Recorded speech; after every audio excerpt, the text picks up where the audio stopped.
only got a limited amount of time, but whether she might. Well, then it would be under Michael Hughes.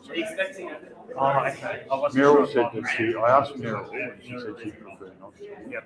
So that took us down to 4 points. If we include one other, like, we can't have two. No, that's right.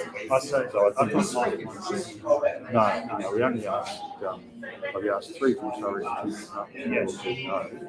Yes. So we could have included Julie, but that would be 4 and 1.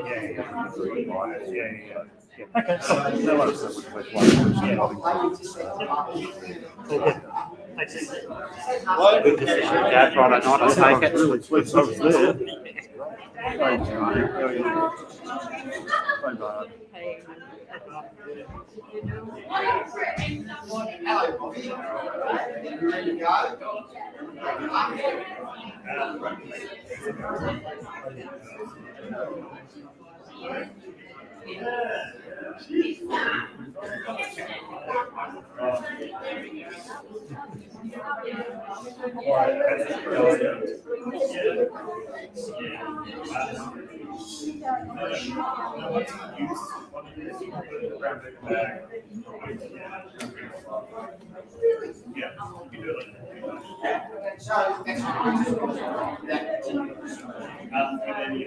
Morning, Dave. Good. Good? Yeah.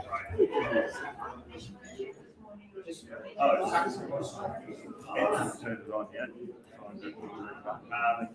That's it. Well done. Thanks for that.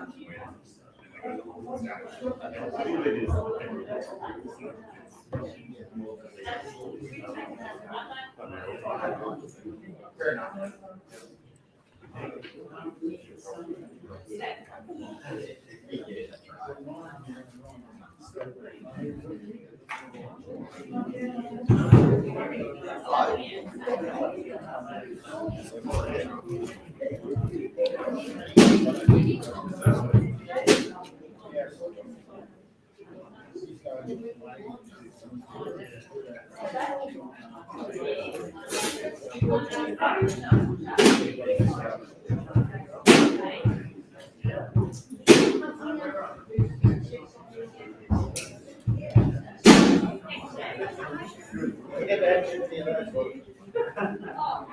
Did you have one?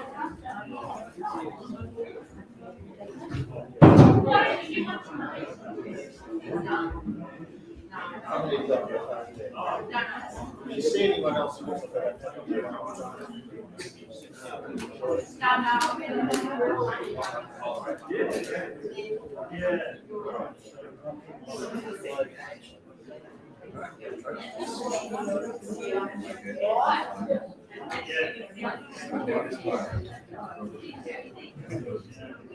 Morning, Michael.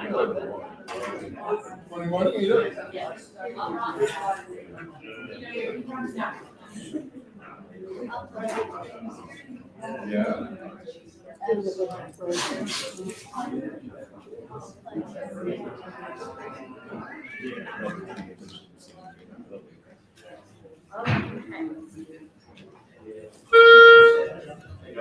It works.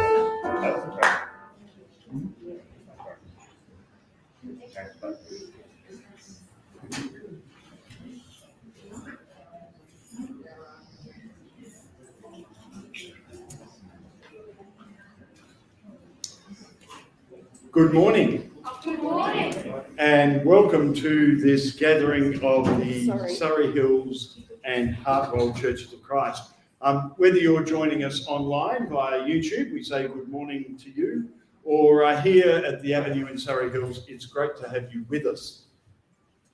It's also good as we start to be able to acknowledge the Wurundjeri people of the Kulin Nation as the traditional owners of the land upon which we meet, and to express our appreciation for their care of country over many, many thousands of years, and to pay our respects to their elders past, present, and emerging. As we do to any First Nations people who may be watching via our live stream or present here with us this morning. David and the musos are going to get us sort of warmed up for the gathering this morning with a great song to start with. Thanks, David.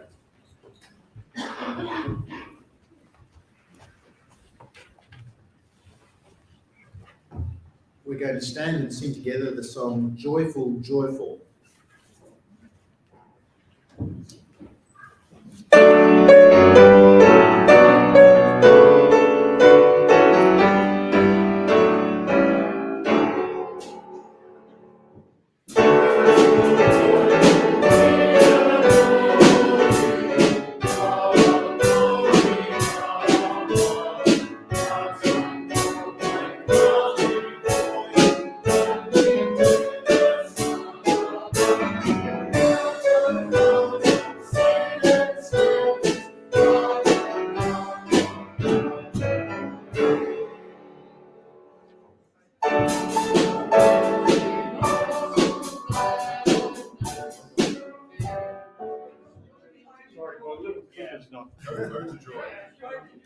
When are we going to start singing again?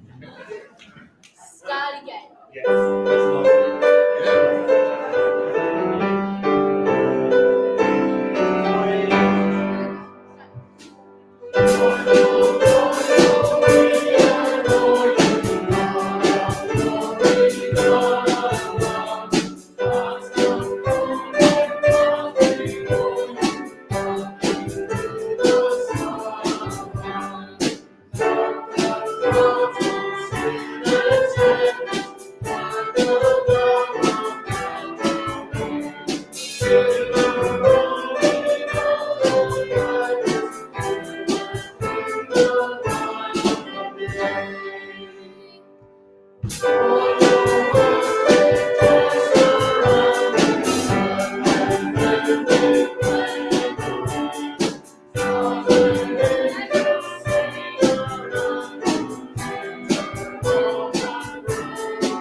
So throughout the month of August, we will be focusing in different ways on shaping the future of HeartWell, this partnership that is emerging between the HeartWell Church of Christ and the Surrey Hills Church of Christ.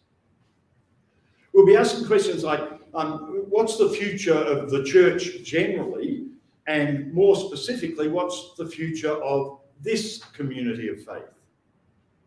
What do you think church will look like in 5, 10, 20 years' time? What do we need to do now to prepare for that future, to make that future or any future at all possible? It's true, I think, that we live in challenging times. The global landscape is uncertain. Issues of climate management, of the economic situation, of politics and conflict and violence and displaced persons, all of those sorts of things fill our news. Well, the church landscape is similarly fraught. Census figures tell us that fewer people go to church, as it were, than ever before. that there are almost as many people of no faith as there are people of faith. And that young people in particular seem less and less interested in church. And that for many tangible reasons, the church seems to be losing its respect and credibility within Australian society. So perhaps it wouldn't be unreasonable as we contemplate the future of this church for us to simply throw up our hands in sort of grudging acceptance and say, why bother? Well, we are here this morning to tell you why we bother. Over these past months, the Strategic Action Leadership Team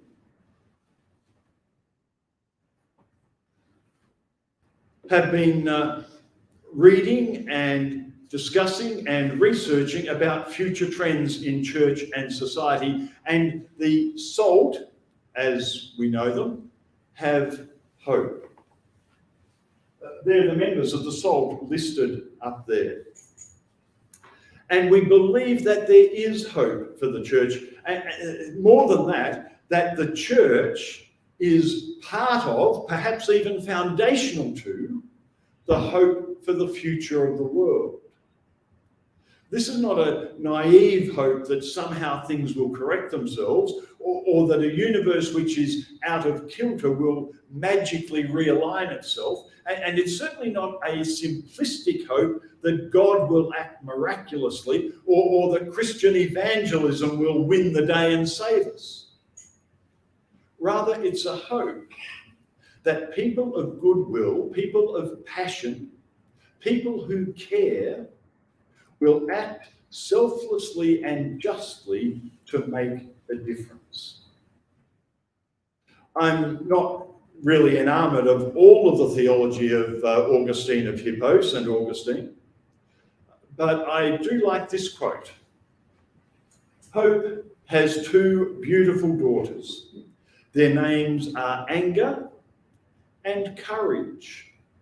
Anger at the way things are, and courage to see that they do not remain the way they are.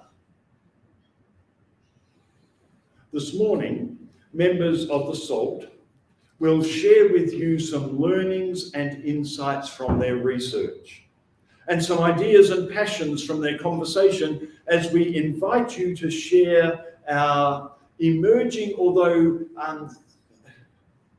admittedly and intentionally incomplete, vision for a new model of church. Perhaps it may be radically new, perhaps not, but a model that we believe will provide genuine hope for our world. We're going to talk more about that later on in the service. Right now, Carolyn, I wonder if you would like to come and light our Christ candle, which burns brightly and reminds us each week of the charge of Jesus to us to be the light of the world. Thanks, Carolyn.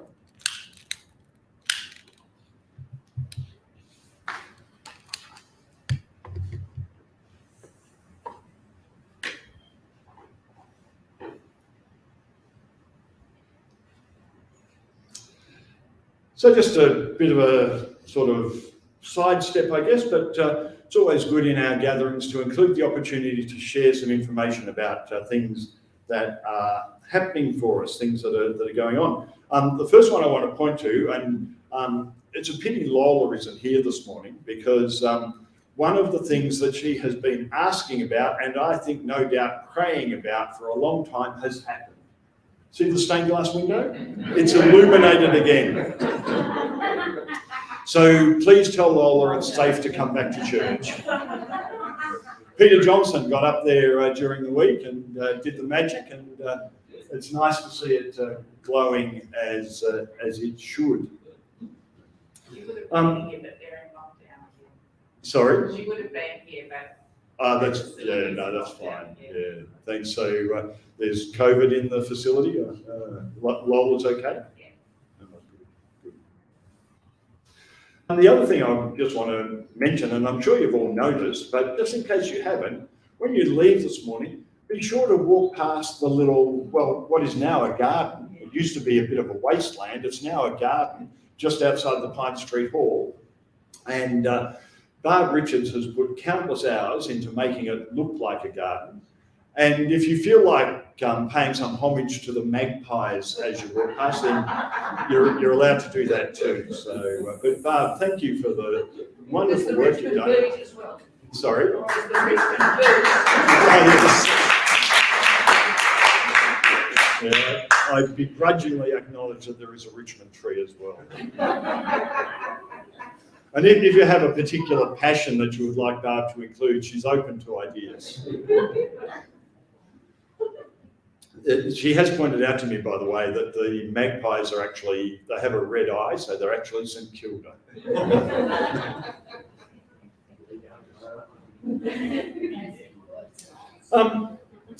Julie, is there anything else happening pastorally? You sent out a pastoral alert during the week about Karen Croxford's mum. Good for us to be aware of that. Are there any other things that would be good for us to be aware of at this stage? What about anything else from anyone else that that we're aware of? Kenny Bradley's had COVID. Oh, really? But she's overheard. Yep.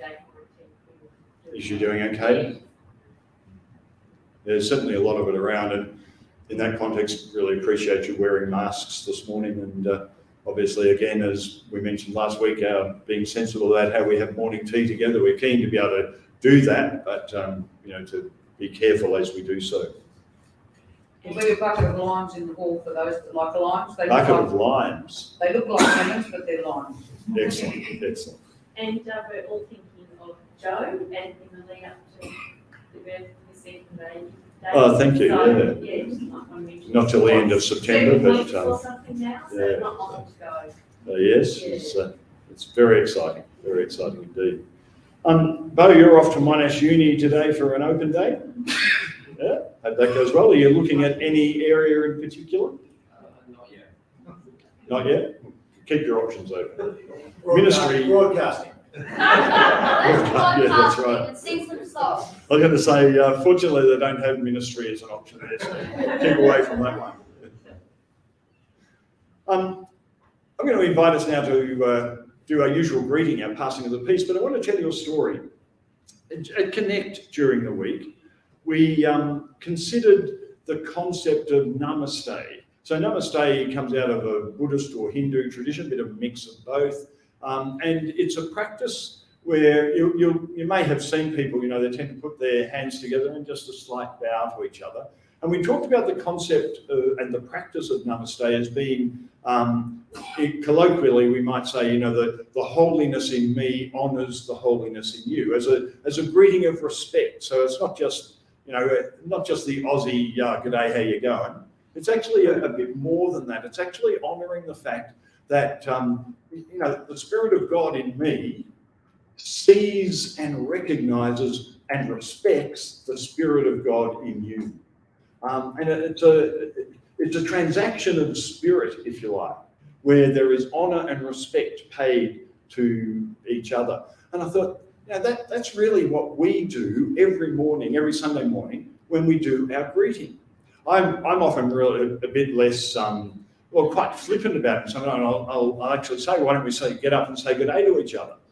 But this morning I want us to do that with this sense that we're not just saying good day to each other, we're actually honouring each other in the transaction. If you want to say namaste, then feel free. But the Christian tradition of passing the peace is really the equivalent. When I say to someone, peace be with you, and they respond, and also with you, there's a deep level of transaction there happening which honours both the people in the relationship. So this morning, say good day to each other, but when you do so, be aware that there's a mutual honouring and respect happening in that greeting. Let's pass the peace together.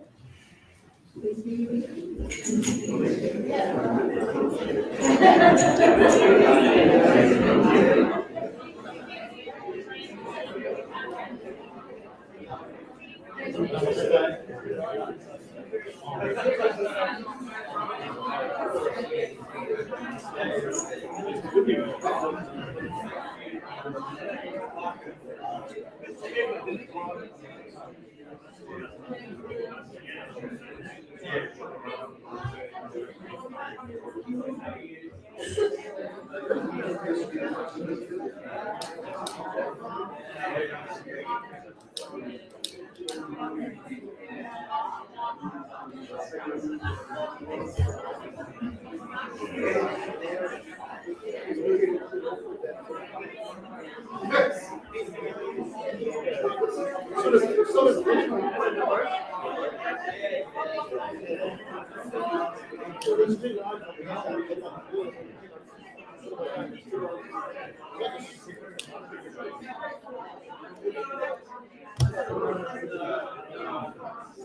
Hello, Bob. Hey, how you doing, Bobby? Good. Peace be with you.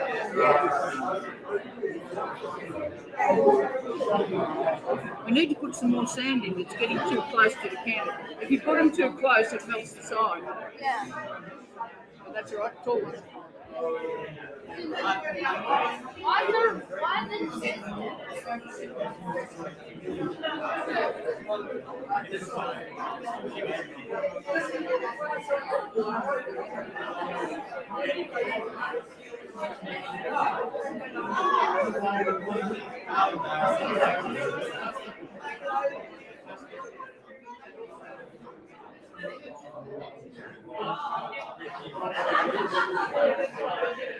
Well, the greeting can continue over morning tea after our service.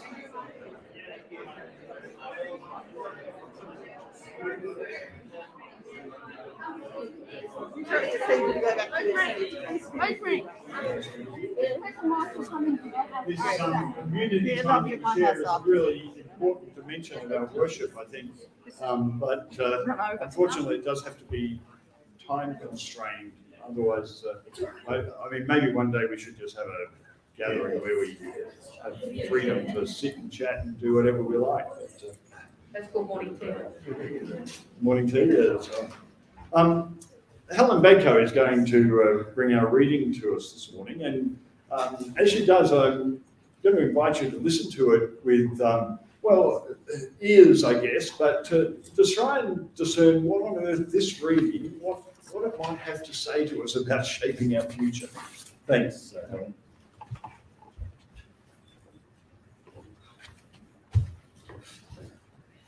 This morning's reading is from Luke chapter 12, verses 32 to 40.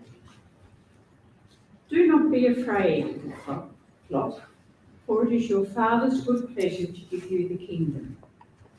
Sell your possessions and give alms. Make purses for yourselves that do not wear out, an unfailing treasure in heaven, where no thief comes and no moth destroys. For where your treasure is, there your heart will be also. Be dressed for action and have your lamps lit. Be like those who are waiting for their master to return from the wedding banquet, so that they may open the door for him as soon as he comes and knocks. Blessed are those slaves whom the master finds alert when he comes. Truly I tell you, he will fasten his belt and have them sit down to eat, and he will come and serve them. If he comes during the middle of the night or near dawn and finds them so, blessed are those slaves. But know this, if the owner of the house had known at what hour the thief was coming, he would not have let his house be broken into. You also must be ready, For the Son of Man is coming at an hour you do not expect. This is the word of the Lord.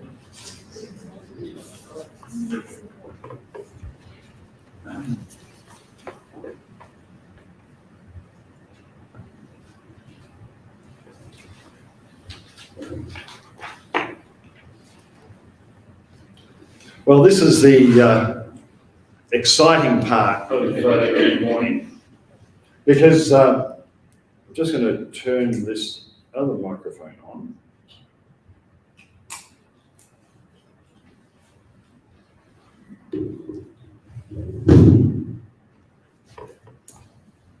Because these chairs are going to be filled. And they're going to be filled by members of the Strategic Action Leadership Team. And we're going to have a chat with them about what they've been doing over these past several months. So I'd like to invite Janine Johnston to come and occupy whichever of these chairs she feels inclined to occupy. And as she does, Col Hughes and John Rogerson and Sarah Ricketts, why don't you come and join us?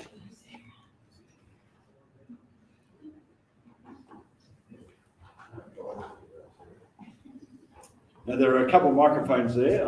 They may or may not be on. Let's just make sure they're on.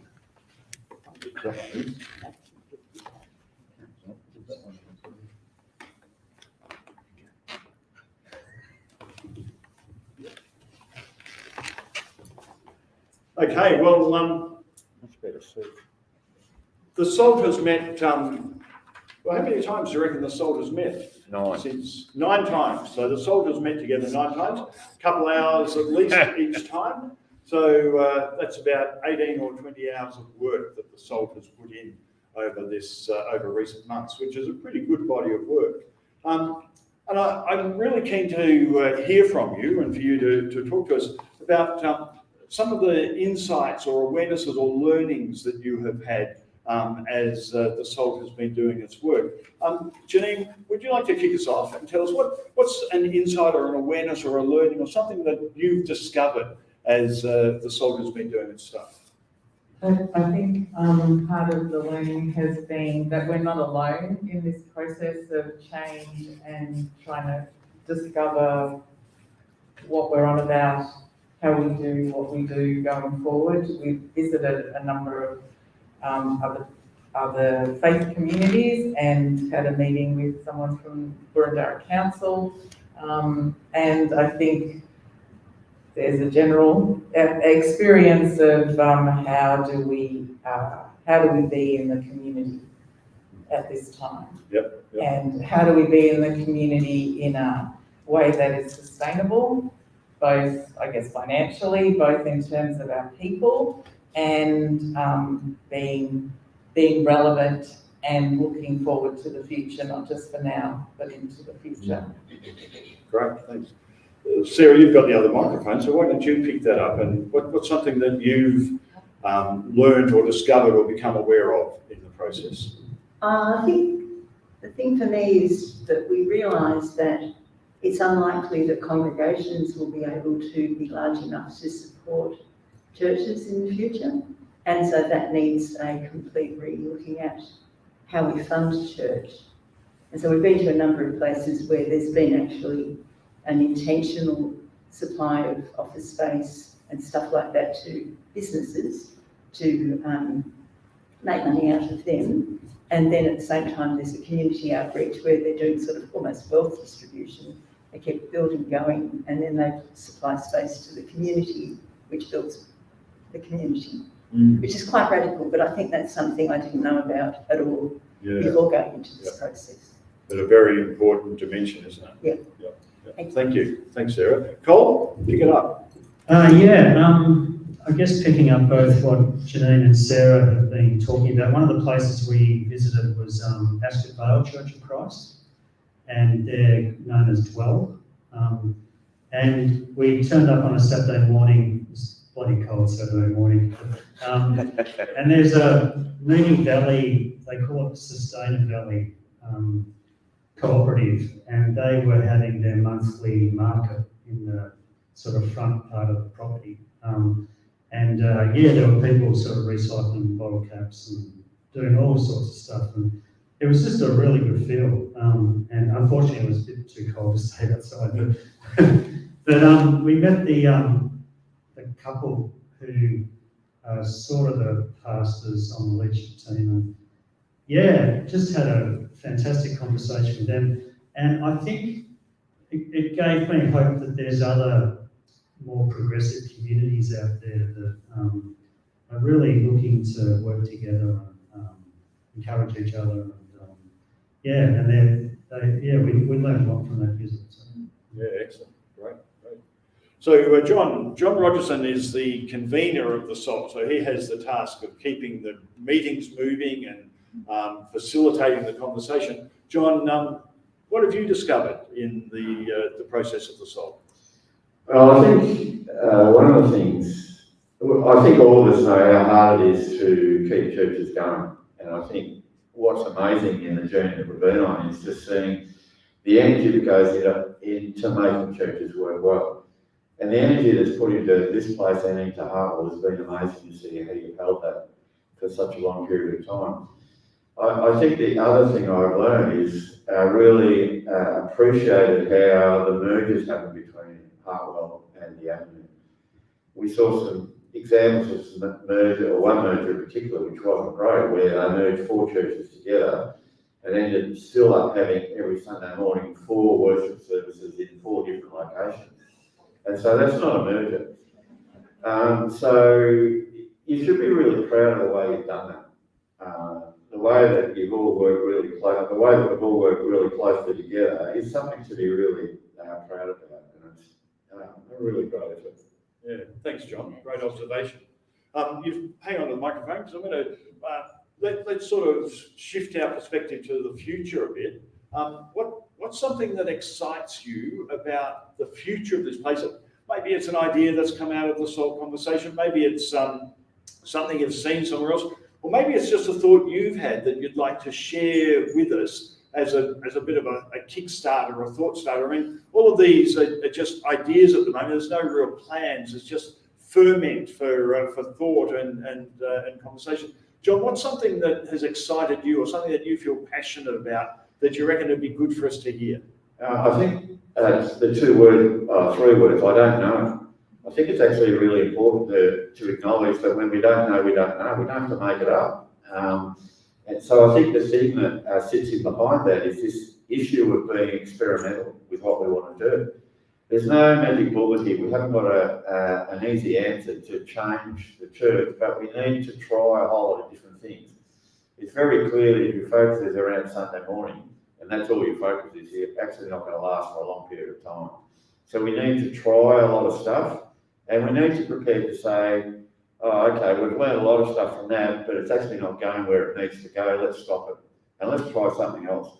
So I think if we're going into this process thinking we're going to come out with a whole lot of answers and they're going to be really successful, then I don't think that's the right attitude. We just need to go in and say, these are the things that we're learning and we've picked up, and these are the things where we think we need to put a focus in them at the moment, and it might be 4 or 5 things, and we need to be prepared to say, let's back them, let's help people make these things really come to life, and if they don't work, let's move on to some other things. Thanks, John. Col, I noticed you very subtly handed the microphone to Janine at that point. Janine, what excites you? What are you passionate about in terms of looking towards the future?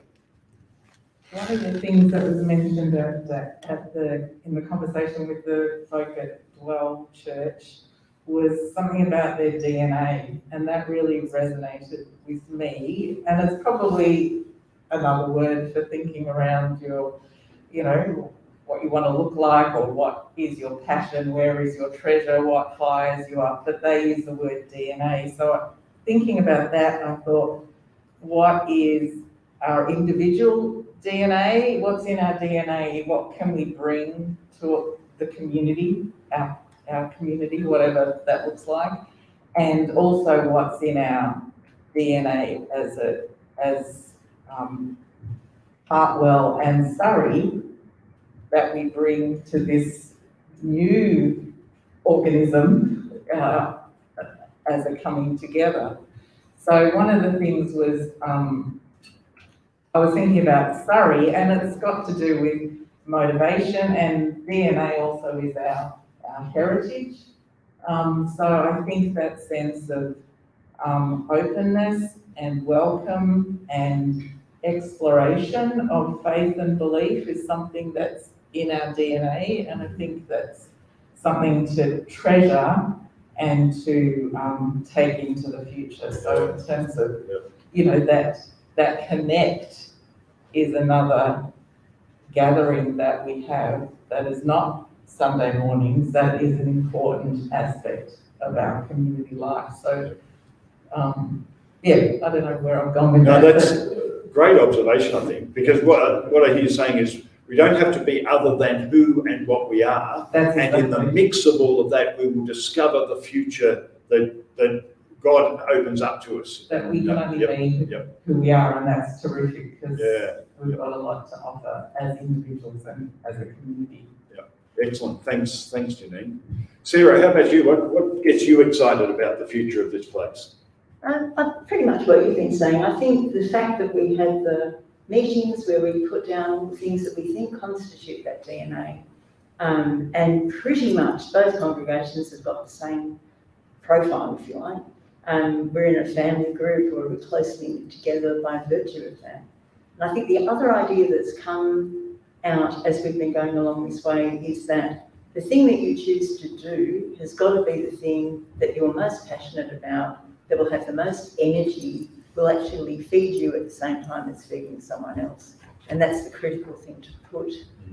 And that may be many-pronged, and I think it probably is. I think there's probably 6 or 7 things.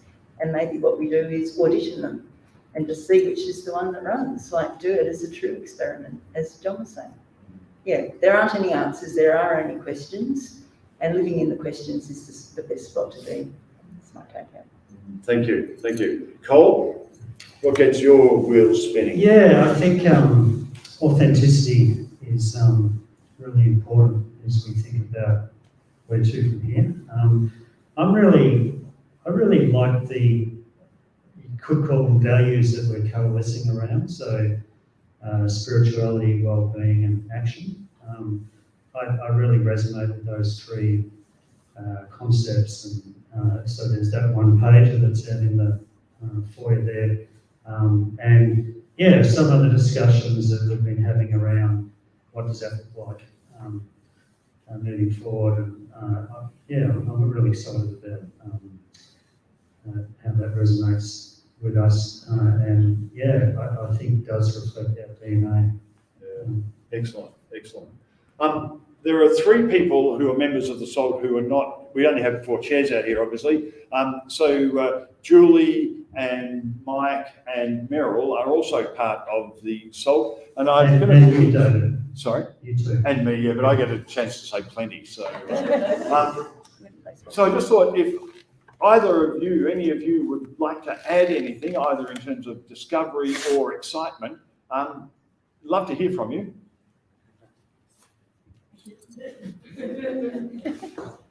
They're all going shy. All good? What they said. What they said. Yeah, nice, Meryl. Nice. All right.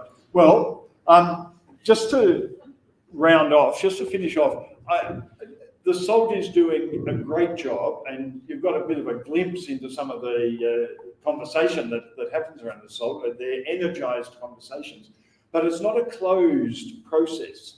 And I know, John, as facilitator, you would be really keen to hear from people and to invite comment and feedback from people, as would any member of the SALT. What's the best way for people to contribute to the process, John? Well, there's a number of ways. I mean, you can just have a conversation with any of us. We'd love your feedback on the board that's out in the foyer here.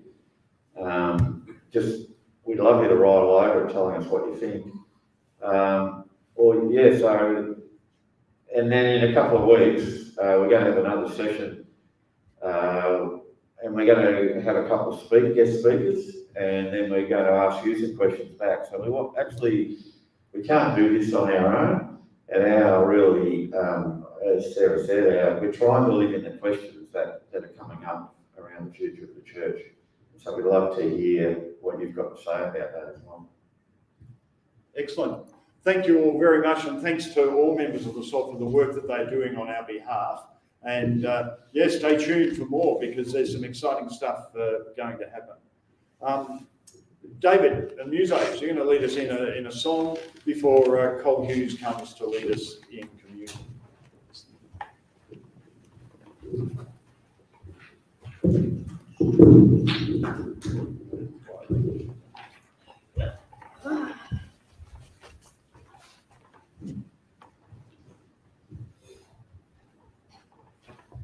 I'm really hoping for an alignment of words and music. Yes. It was interesting the way those two tunes could seamlessly accommodate the same music, except for the 2 lines at the bottom of the first verse. We've sung 6 lines, there's 8 lines here. What's going on? So we're looking for those words to refresh my heart. Yeah, when they come again.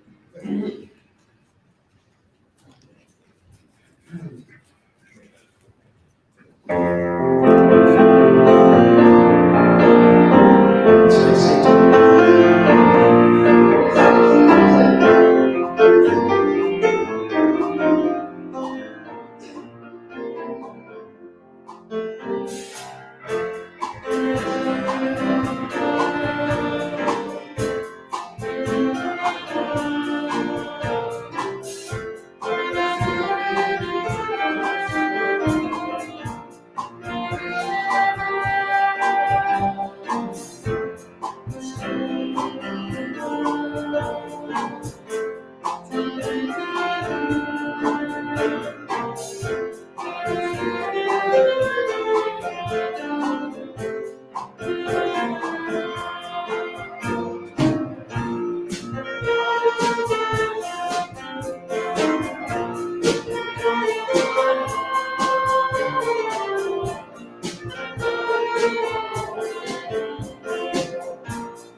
Morning. I really like verse 34 from Luke 12 that Helen read to us before.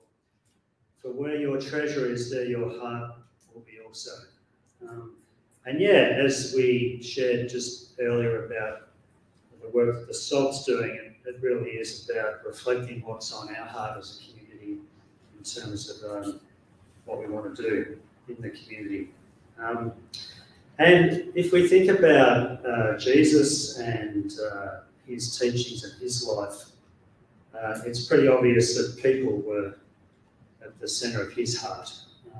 And yeah, that he lived a life that honoured people, that met them where they were, and that sought to, in his interactions with them, make them life-giving experiences and help each of us become the best version of ourselves that we can be. And as well as people, he also had a sense of the importance of the world that we live in as well. In Mark, he says to his disciples to go into all the world and preach the gospel to all creation. And yeah, I guess as we think about honouring people and loving and caring for people, one of the important things that keeps us as people alive is the health of our environment and the state of this precious globe that we live on. And yeah, it was exciting to see during the week the legislation go through the lower house in terms of a commitment, a strong commitment to Australia doing its part in the future of our planet. So yeah, where your treasure is, there your heart will be also. Has everybody got a little contraption?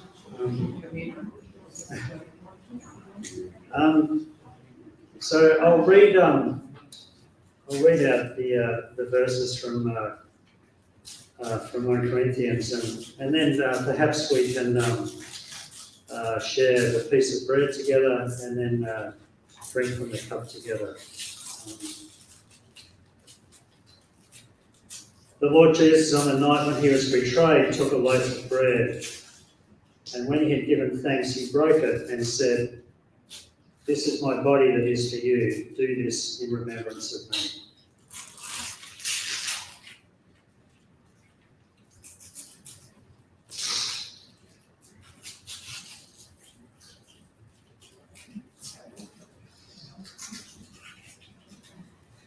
In the same way, he took the cup also after supper, saying, "This cup is the new covenant in my blood. Do this as often as you drink it in remembrance of me."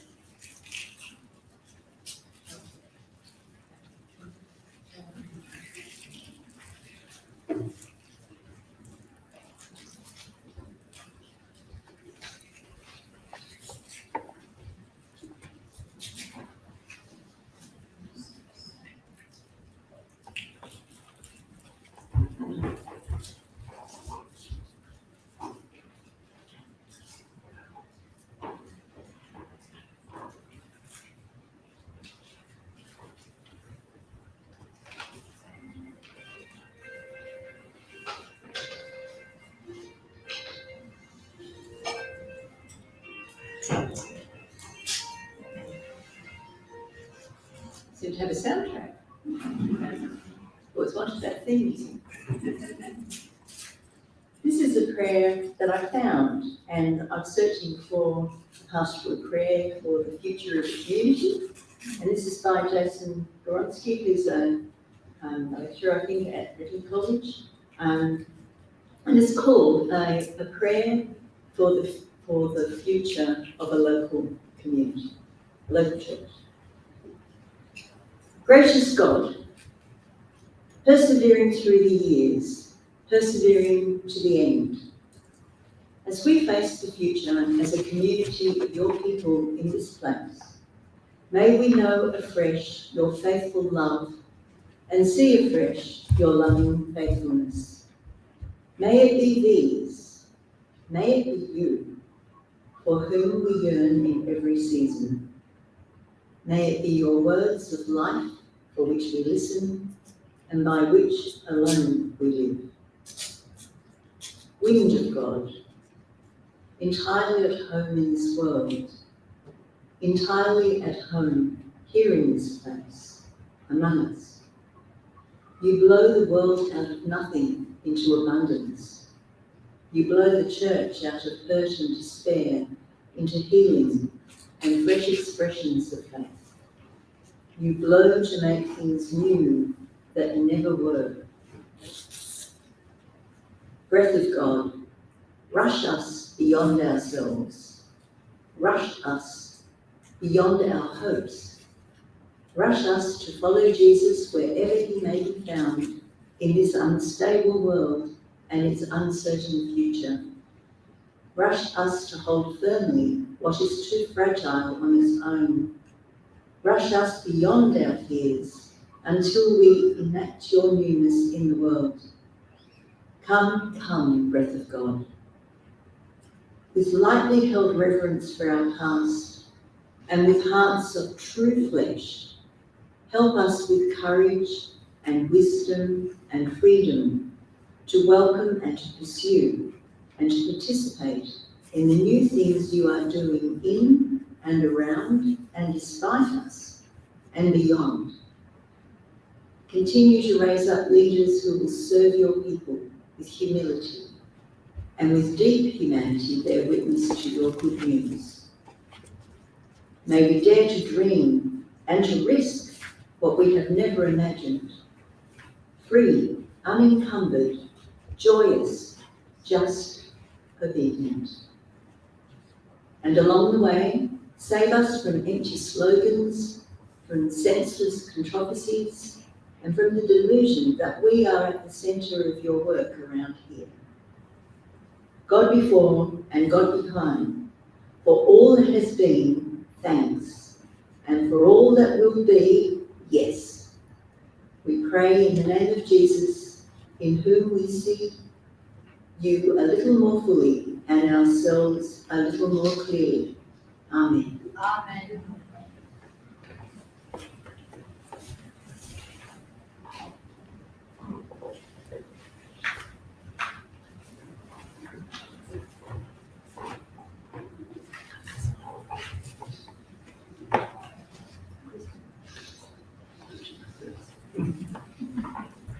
So hard to keep track of these masks, isn't it?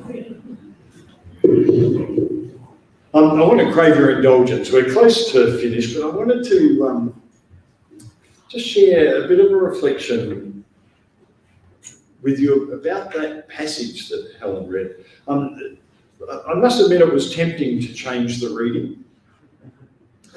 Even though it's a lectionary passage set for the day, in the context of this morning's gathering, it was really tempting to look for something else. But I did, because I've actually long affirmed the value of the ministry discipline, if you like, of following the lectionary cycle. But even having chosen to stick with the passage, it was tempting to ignore it, to let Helen read it and then forget about it, other than that little bit in the middle that Col referred to, which we used to sort of set our theme, Discerning the Heart, for today.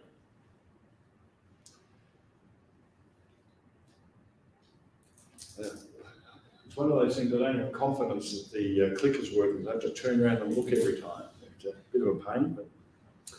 But basically, this passage has a bad rap, I reckon.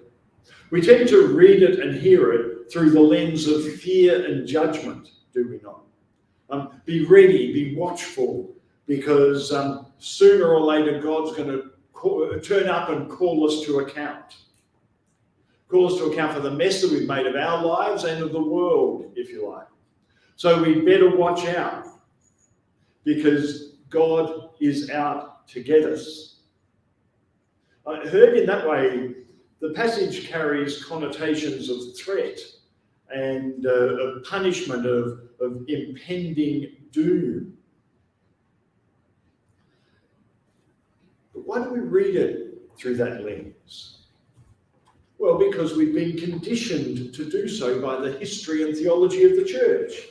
So much of the teaching and preaching of the church has been about punishment for sin, about judgment by a wrathful God, even about the cataclysmic end of our doomed world. So it's not hard to apply that sort of filter to passages such as this when we read them. But think about it. Is that the lens through which Jesus viewed the world? Is that consistent with the tone of Jesus' preaching and teaching? Of course not.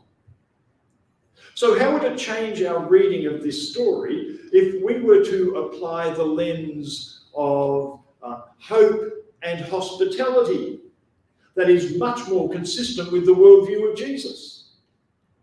Viewed through the lens of hope and hospitality, this story becomes a story not of threat and punishment, but a story of promise and invitation. An invitation to the heavenly banquet, so to speak.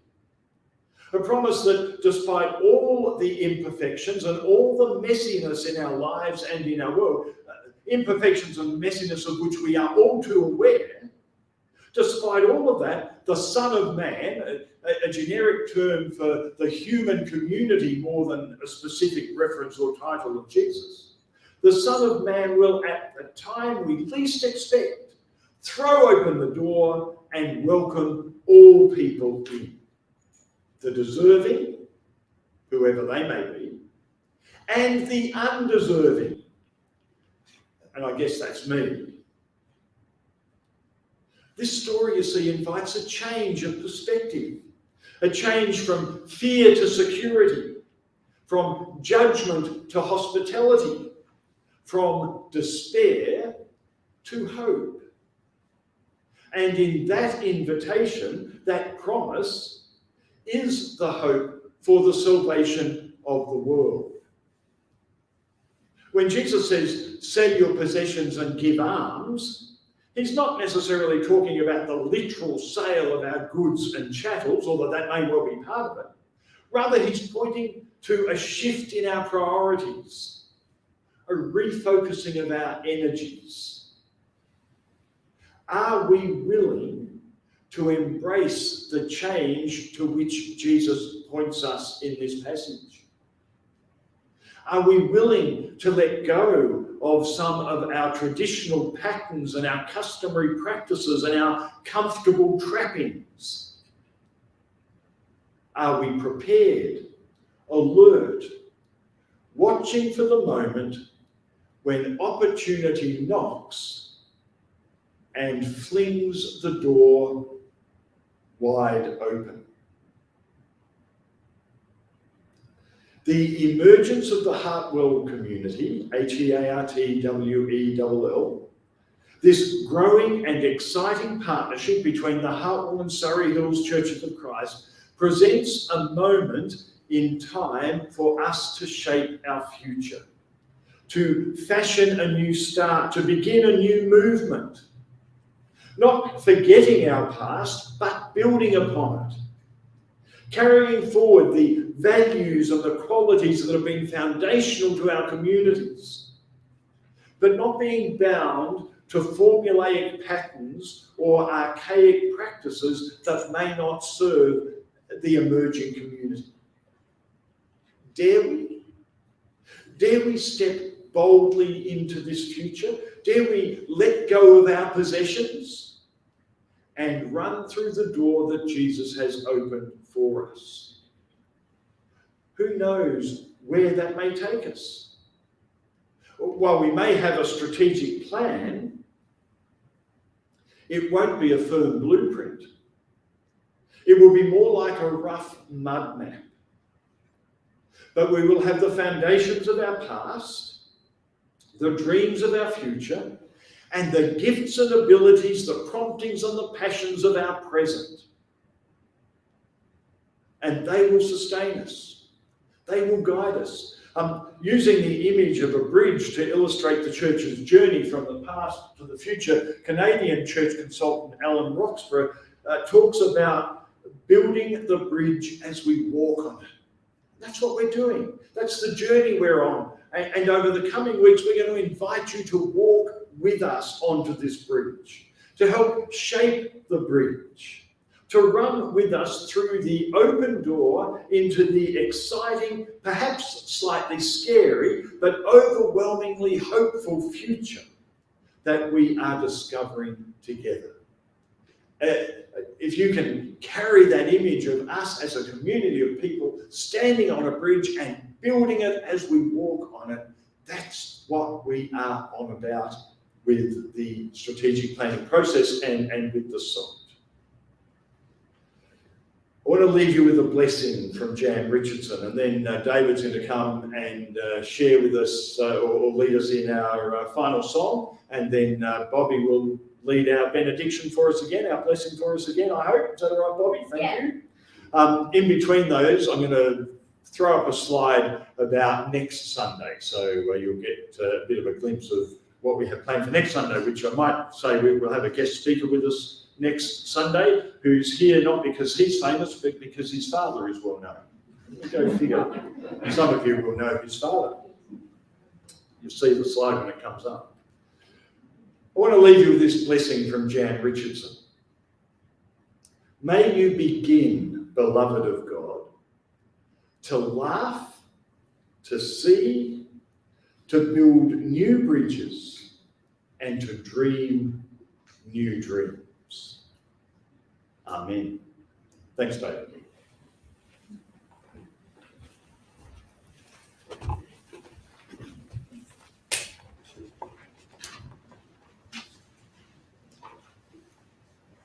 Thanks, David. We're going to close the service by singing a song of praise.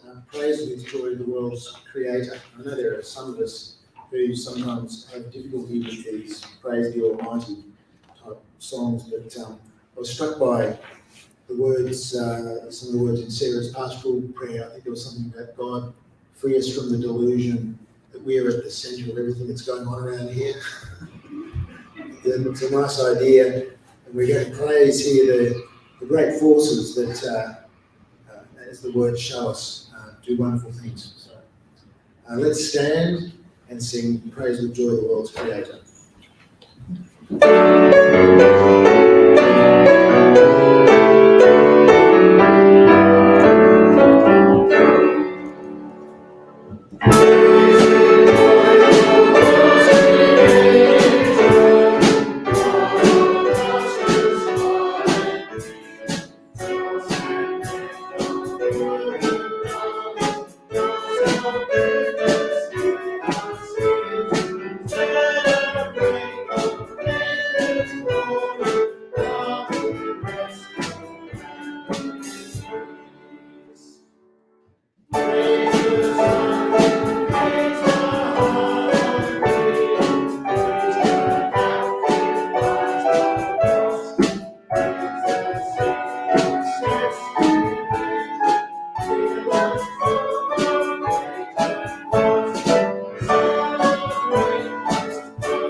The words are on the screen. So that's next Sunday, so that's what's happening next Sunday.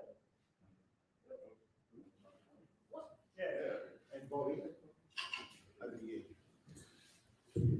Make the road rise to meet you. May the wind be always at your back. May the sunshine warm upon your